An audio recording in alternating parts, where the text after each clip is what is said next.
ah Ousmane Sonko de sa njaboot gi tey ji lancé nañ message bu fort Alaay Agim message bu fort boo xam ne mérité nañ ku leen recadré waat Alaay Agim am ngeen 2 minutes seen temps patriote am ngeen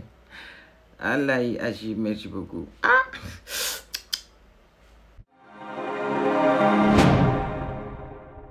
jaaxle naa daal ndax yàlla xam ne wallaay Agim am na ci yenn combat yoo xam ne mënoon naa xaar ci Sénégal bépp nit combat xeex ko yenu ko ba mu des ñi jaay Sénégal yi jubal jubbanti dañuy faral di wax naan maanaam lu bon bu ko mindaafu nu àdduna bi yépp àndandoo woon di ko def du ko teree nekk lu bon xaw ma ndax dégg ngeen maam déet maanaam lu bon àdduna bi ñëpp maasandoo ñëpp décidé di def lu bon benn affaire ñu ne lii lu bon la àdduna bi ñëpp maasandoo di ko def du ko teree nekk lu bon lu baax it bu àdduna ñu ne lii kat lu baax la àdduna bi ñëpp ba ko kenn defatu ko du ko teree nekk lu baax ba tax na taxawaay bii ma gis patriote yi ñenn bokk ci patriote yi amee ko ci diggante Mia Guissé mii ak Mame Makhtar Gueye daf ma bett lool ma ci dégg sax ko naan ko lu ñàkk fayda nga nekk di xeex ni doom Alaay Agim mën naa ñàkk fayda ci yow waaye ñàkkul fayda ci man mii espérer am njaboot bu jigéen yi bëgg am njaboot bu jigéen te ragal lool influence internet Alaay Agim am na ñu cëslaayee xeex bi ñuy xeex contre Mame Makhtar Gueye këni am na loo war a xeex parce que barki démboo jaay la am ko fi taxaw na dàllu sëriñam sax moo gën alxuraan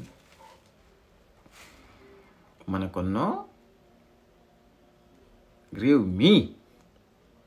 dafay am ay organisation islamique ñoo xam ne ci dañoo taxaw autoproclamé wu na ñoo fi nekkal diine ñooy xeexal diine Jamra ci la bokk certes Jamra li muy xeex daa am benn partie boo xam ne ci diine la waaye li muy xeex c'est plus les faits sociaux délinquance juvénile prostitution drogue te loolu du l'islam rek la ko ci ñi jullit yi koy def rek lay xeexal ñi koy def ci réew bi ñépp lay xeexal xam la maanaam réew bi ñi fiy def loolu yépp nekk ci délinquance juvénile drogue droit de l'enfant maanaam xeex yooyu Jamra porté les bonnes mœurs les valeurs les anti-valeurs yi muy xeex maanaam nekkul ne ñi jullit yi def yooyu noonu rek la nekk di xeexal képp ku koy def ci réew mi ku mën a influencer surtout nag les jeunes ku mën a yàq société bi ku mën a def yoo xam ne si nii bokku ci jikko yu rafet dafa war a xeex ak yow te li ma commencé ma ne am na loo xam ne dañ koo téye te defe naa ne ñun rek mënoon nañ régler ce problème là waaye man li tax ma ne Ousmane Sonko sa njaboot gi tey jii am na ñoo xam ne lancé nañ message bu fort mooy maanaam Mia Guissé yow ak ñu mel ne yéen bu leen tiit bu leen ragal def leen lu leen neex ku ci Mame Makhtar Gueye yóbbu ci yoon dinañ taxaw jàmmaarloog moom fàttaliku na lii du sab xeex ankay xeexu Mame Makhtar Gueye la te Mame Makhtar Gueye waru woon a wéet ci xeex bii ñun ñiy jaay Sénégalais yi jubal jubbanti te am taxawaay bu ñu war a taxaw ci lépp lu yàq société bi ñun ñoo waroon a njëkk a nekk au front ci kanam xeex la Mame Makhtar Gueye lii muy xeex la te waru woon nekk sa xeexu Mame Makhtar Gueye xeexu patriote yi la waroon njëkk a nekk parce que jubal lañ woote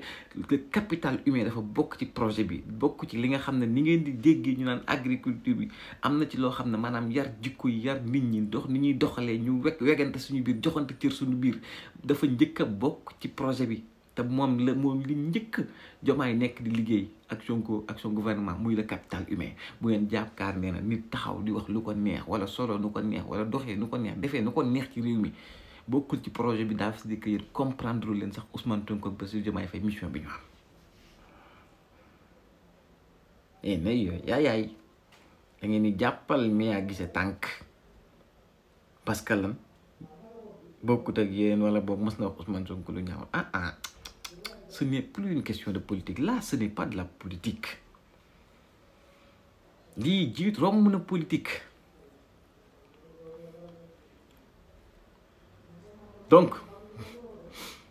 j'ai été déçu par yenn patriotes yi taal seen caméra taxaw ne yaay dañuy ŋàññi Mame Makhtar Gueye ba xeebal ñun sénégalais yi lii nga xam ne si mooy li Mia Guissé def ak impact bi mu mën a am société ak li gouvernement wala boog li société bi nar a daj ci jubbanti nit ñi mu war a pervertir waxoon naa ko ci vidéo li société nar a daj ci maanaam jéem a baaxal ay nit yu bon ba pare imagine rek lii li mobiliser tey jii lépp ci attention wu sénégalais yi imagine leen ñu am 50 milliards ci Sénégal gii ñuy sañ a wax lu leen neex ba pare siiw teg ci li ci gën a dangereux mooy dafa siiw c'est ça le problème donc buñ nee bu ngeen ne da ngeen di jàppal tànk Mia Guissé da ngeen koo teg rek ci ne Mame Makhtar Gueye xeexul li mu war a xeex da ngeen di dem demander wu la question Jamra mooy lan ak lan lay xeex te Jamra sa principale mission bi ci gën a fës c'est dépravation des mœurs te c'est ça c'est une question de mœurs c'est une question de mœurs l'homosexualité Jamra bu ko gisee ci réew da ko war a xeex donc bu leen jël xeexu kii na ko am na ko fi bërki démb saaga yonent bi gis taxawoo ci rek bu Mia Guissé waxee lu ko neex waru ci taxaw ana pourtant waa sàmm jikko yi Jamra waru woon a wéet ci xeex bii lee tamit ngeen di wax noonu ki taxaw na dàllu sëriñam moo gën yonent bi je pense que balaa Jamra doon yëg sax li xew kooku waroon naa nekk ci problème bu yàgg-yàgg te am na ñu fi nekk ñun ñii këru diine yi mbokk ñu fay référé wu ñuy sàmmante ñoom it ak àq yelleef doomu aadama yi di sàmmanteeg li nga xam si mooy jikko yu rafet kuñ ci laal sa kilifa nga jóg donc biñ laal bu ko bi mu laalee parce que li mu laal noonu suñu kilifa la laal mu yonent bi ak alxuraan ak suñu borom ñooñu waroon na njëkk a tax xeex ko donc bu leen jël xeex bi féetale ko ne xeexu Jamra la loolu du xeexu Jamra xeexu képp kuy musulman la ci réew mi muy sàmm jikko yeeg modaab ak murid yeeg tijaan yeeg xaadir yeeg laayin yi laa nag cette question là xeexu benn ministre état la ñaar Jamra ak yeneen organisation yi mel na ñoom ñoo ko war a xeex donc nañ bu ñu liñ téye te mën koo régler mu fex wala nga laay bu ñu fexe ba mu rëccu ñu ndax lii ñu def nii tey mooy jox nañ feu vert ñeneen ñi nga xam ne waroon nañoo def lu dul yoon ñu tànc ci leen ba ñëpp kenn du ko ñemee def tey jii bu geesoo gis ci ginnaawam ñi ëpp doole ci réew mi ñun gën a jox bopp ci réew mi ñu koy défendre di ko encourager ci li mu nekk mooy y a un problème et on a créé là en ce moment on a créé un problème boo xam ne régler ko du yomb suba ku ci neex ci musiciens yi mën ngaa jóg defi ni Mia Guissé sous prétexte boo ko defee am nga ñu la défendre te ñu ngi nii ci réseau yi foo tourné gis ko naan waaw Mame Makhtar Gueye lu tax muy def lii nangam na dem wax leneen Mia Guissé na ko bàyyi mu dox yoonam bàyyi leen seen caaxaan yi Mia Guissé nekk ci li mu nekk continue ci arrangé wul réew mi arrangé wul société bi arrangé wul suñuy doom nañ génn suñu caaxaan yi te bañ a xam bañ a juum ci li ñuy xeex lii Mame Matar Gueye di xeex moom la projet bi di xeex te mooy dérive yi am ci internet bi ci meurtre yi jikko yi le capital humain la dafa am solo te mooy point bi njëkk a liggéey projet bi buy dëgër rek le reste ça va dana yomb lijjanti. Assalaamu aleykum wa rahmatullah.